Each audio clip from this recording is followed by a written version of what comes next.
We're also learning more about the restraining order that was against the shooter in this case. David Mora had a restraining order against him requested by the mother of his children. ABC 10's investigative reporter Annie Judson has been digging through what's inside this order and has those details for us now. Yeah, I'm standing about 100 yards away from the courthouse door where this restraining order was first granted to show you how far away David Mora had to stay from his children and their mother. Now that is except for during supervised visits with his children, and that's when the shooting is believed to have occurred last night. On Monday night, a horrific tragedy. 3 girls aged 9, 10, and 13 were shot and killed by their father during what officials believe was a supervised visit.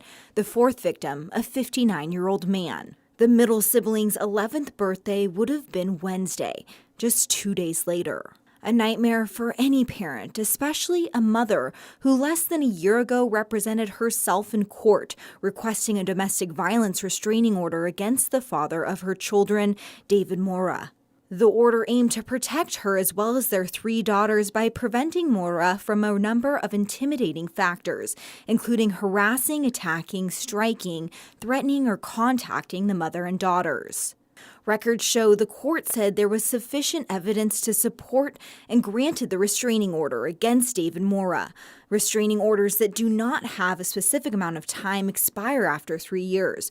But this order, the court wrote in that it would not expire for 5 years until May of 2026.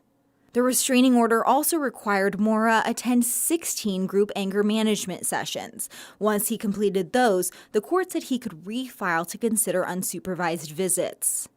And now, while Mora didn't have a criminal record here in Sacramento County, he did have a number of charges in Merced, including a DUI arrest, battery on a police officer resulting in injury, and a resisting arrest. Now, he was booked in jail there just last week on February 23rd. Our Annie Judson reporting on the restraining order. And just into our newsroom, Chris, we got additional documents to that restraining order. Yeah, and here is what some of it says. Keep in mind, when we say responded, that stands for David Mora. Responded and I have been together for approximately 15 years. Responded suffers from mental illness, specifically psychosis. It also says he was recently hospitalized on a 5150 hold on April 17th, 2021 for expressing a desire to commit suicide. And then it says respondent has a history of being verbally and physically aggressive. That has been ongoing for the past 10 years. She says that she had moved out of the house with the children because she was afraid of respondent and concerned for the safety of herself and the safety of her children.